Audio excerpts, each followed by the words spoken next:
Paolo Avellino. Swerte at lucky charm nga ba si Kim Chiu? Mayaman na, super sikat pa. I've seen a lot of change, been through a lot of pain. Some things are not the same as they were a year ago, but all will be okay. I move on each and every day. The past. Napag-usapan nga sa Marisol Academy ang napapabalitang magkasintahan na ang mga kapamilya stars na sina Kim Chiu at Paolo Avellino. Ayon pa nga sa mga host nito na ayon daw sa columnist at writer na si Manay Lolit Solis. Napakaswerte daw ni Paolo kay Kim Chiu dahil bukod sa napakasikat at super yaman daw ng aktres. Bukod pa rito, isa nga si Chinita Princess na napakaraming endorsement kung saan nahahatak din daw ng aktres ang aktor kung saan kabi-kabila na rin ang ini-endorso nito.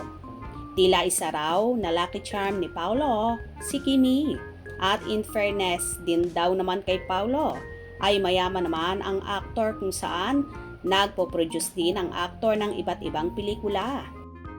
Ayon pa nga sa mga host ay hindi daw bulagsak si Paolo pagdating sa pera at magaling nga daw mag-manage ang aktor. Kaya kung magkakatuluyan at magkakasama daw sina Kim at Paolo ay walang magiging problema at hindi daw magiging issue sa Kim Pao ang pera. Dahil may mga negosyo din daw ang binata. Kagaya na lang ng sariling building sa Cavite kung saan gaming company ang negosyo na yon ni Paolo kasama ang kanyang business partner kung saan kamakailan ay ipinakilala na nga si Kim. Ayon sa entertainment columnist na si Lolit Solis, malaking swerte si Kim Chiu para kay Paolo Avellino sa kung anuman ang naaabot nila ngayon. Isa pa, mayaman daw ang aktres dahil sa dami na rin ng endorsements at projects. At for sure, ay malaki na ang kanyang ipon kaya makakatulong ito if ever na magkatuluyan talaga sila. Anyway, si Kimi rin naman bukod sa mga ginagawa sa showbiz ay busy rin siya sa pagmamanage ng kanyang House of Little Bunny PH kung saan patok na patok din at nagkakaubusan din ng stocks.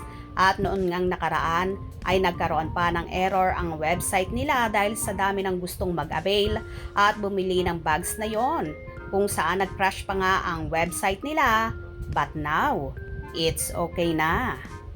Tila pinaghahanda ang maigi ni Kim at Paolo ang future nila. Kaya naman lagari sila sa pagtatrabaho ngayon. Kaya abang-abang tayo dahil soon, manggugulat na lang ang Kim Pao.